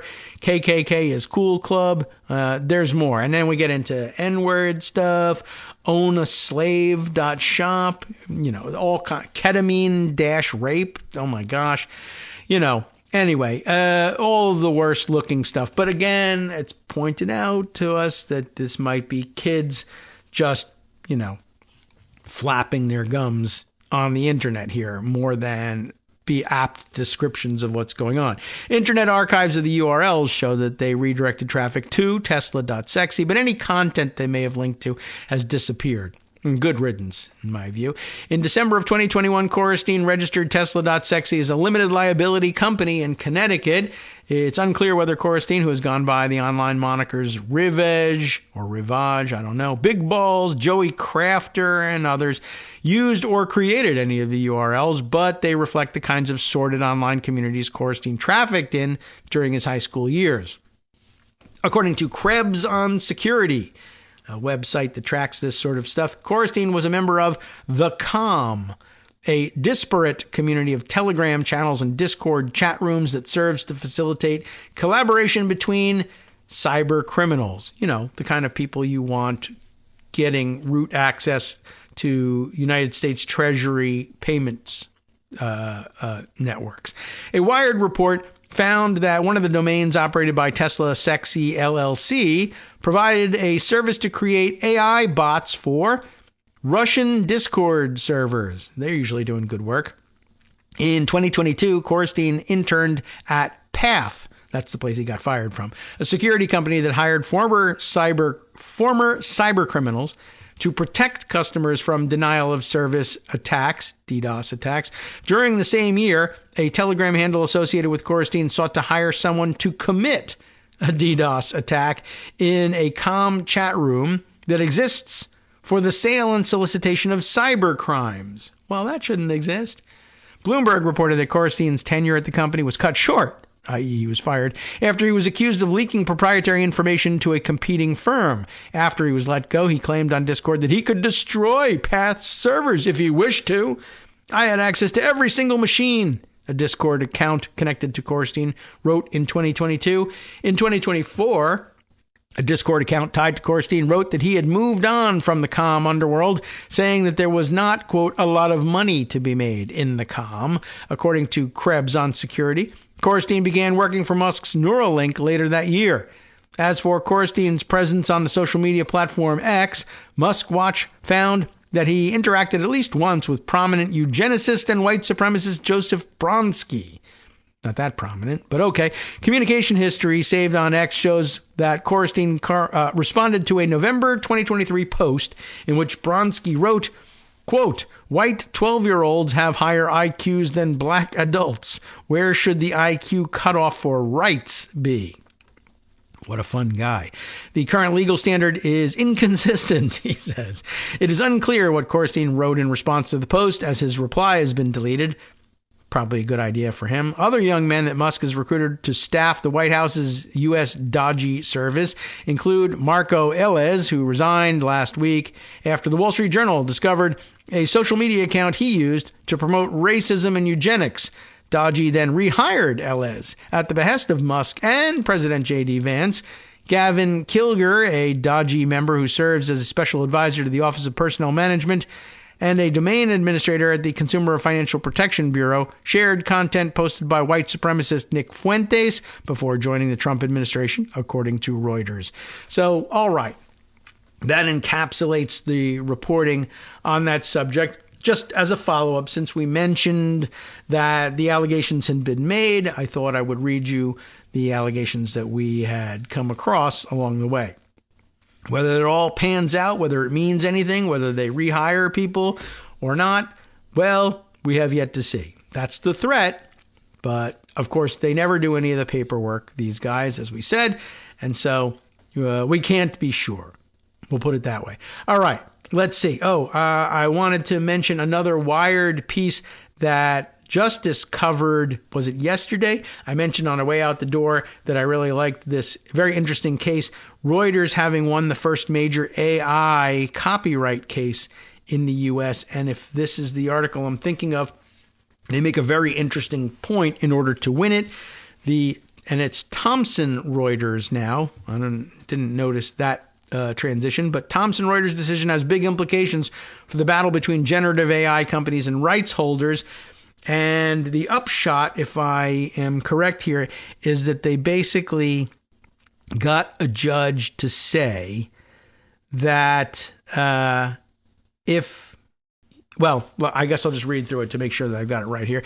Thomson Reuters has won the first major AI copyright case in the United States. In 2020, the media and technology conglomerate filed an unprecedented AI copyright lawsuit against the legal AI startup Ross Intelligence. In the complaint, Thomson Reuters claimed the AI firm reproduced materials from its legal research firm, Westlaw. Today, a judge ruled in Thomson Reuters' favor. What was the day? I missed the date on this piece, but February 11th. The judge ruled in favor of Thomson Reuters, finding that the company's copyright was indeed infringed by Ross Intelligence's actions. None of Ross's possible defenses holds water. I reject them all, wrote U.S. Circuit Court Judge Stefanos Bibas in a summary judgment. Bibas was sitting by designation in the U.S. District Court of Delaware. Ross Intelligence did not respond to a request for comment. Thomas Reuters spokesperson Jeffrey McCoy applauded the ruling. Really, though, I want to get past this stuff to the heart of it. The generative AI boom has led to a spate of additional legal fights about how AI companies can use copyrighted material, as many major AI tools were developed by training on copyrighted works, including books, films, visual artworks, and websites. Right now, there are several dozen lawsuits currently winding through the U.S. court system, as well as international challenges in China, Canada, the U.K., and other countries. Notably, Judge Bibas ruled in Thomson Reuters' favor on the question of fair use. The fair use doctrine is a key component of how AI companies are seeking to defend themselves against claims that they used copyrighted materials illegally. And they did. I mean, it's fairly obvious. They just thought there was an excuse for it. The idea underpinning fair use is that sometimes it is legally permissible to use copyrighted works without permission. For example, to create parody works or in non-commercial research or news production. But here's the key, right? When determining whether the fair use doctrine applies, courts use a 4-factor test looking at the reason behind the work, the nature of the work, whether it's poetry, nonfiction, private letters, etc., the amount of copyrighted work used, and how the use impacts the market value of the original. Thomson Reuters prevailed on 2 of the 4 factors, but Bibas described the 4th as the most important and ruled that Ross meant to compete with Westlaw by developing a market substitute, right? Okay, so those 4 pillars, right? They're not creating a parody work, but it's also not non-commercial research or news production. It's commercial in nature. Problem, right? Okay, so the reason behind the work, the nature of the work, the amount, everything, and the market value of the original. And if the idea was here, why is Ross training its model by having it read everything on Westlaw? And the answer is to develop an AI Westlaw, to replace Westlaw with a cheaper alternative, or at least a competing alternative. That would be impermissible use of copyrighted material. You can't it's not fair use to say, I'd like to read everything you've got and then reproduce it and offer it to people for less. That's not going to fly. That was the big breakthrough. Even before this ruling, Ross Intelligence had already felt the impact of the court battle. The startup shut down in 2021, citing the cost of litigation. Well, good. In contrast, many of the AI companies still duking it out in court, like OpenAI and Google, are financially equipped to weather prolonged legal fights. So this was a very important victory to gain along the way. You can't steal everybody else's copyrighted material in order to replace them in the market. That would be a copyright violation. I mean, it's just a facial copyright violation. And the fact that it took this long to get that kind of ruling is sort of amazing. But the fact that it finally did show up on the record is good news, to say the least. Okay, time now for us to hand things back to Justice Putnam for the West Coast Cookbook and Speakeasy. And for us to wrap up for the week, I remind you, let's see, next Wednesday, I think I've got I've got a doctor's appointment that will take me away from the microphone. We'll return for Thursday and catch up with Greg at that point. Friday, I am also pretty busy, but I think it looks like circumstances are such that I can put together a show for Friday. The only disruption will be for Wednesday. And gosh, we'll have lots of material to go over with you at that point, and so many stories that I still want to try and squeak through. We could probably spend the weekend recording stuff for Wednesday. I probably should do that, except I'm afraid so much news will happen over the weekend that I'll end up recording that instead and then ruining the Monday show. But I haven't ruined Blue Moon Spirits Friday coming up next right here on Netroots Radio. That's where Justice Putnam brings you his collection of stories, including, beginning with, the principled resignation era is now upon us. You know what that's going to be about. On the rest of his menu for the day, Trump forced Bonneville Power Administration staff departures. Trump forced Bonneville Power Administration staff departures, got it, are raising concerns about the agency's ability to ensure the reliability of the Northwest electrical grid, you know, the one that powers him and his show, and Netroots Radio. With a nationwide surge of influenza, the Louisiana Surgeon General ordered a stop in media campaigns and community health fairs that encourage vaccinations. Sounds like a good response to that. And, well, how about a little bit more? I'll tell you after this short, brief message. NetrootsRadio.com. Short and brief, this message. Wow. You have been listening to Kagro in the morning with David Waldman. Is this also in Louisiana? A state MAGA lawmaker says pride flags are verboten. Oh, this is Utah. Utah schools can let their Nazi and Confederate freak flags fly. And lastly, what about NATO? Well, it's testing its ability to rapidly deploy across Eastern Europe without direct U.S. assistance, as they'll have to do, I guess, in the future. Stay tuned, and we'll see you next week.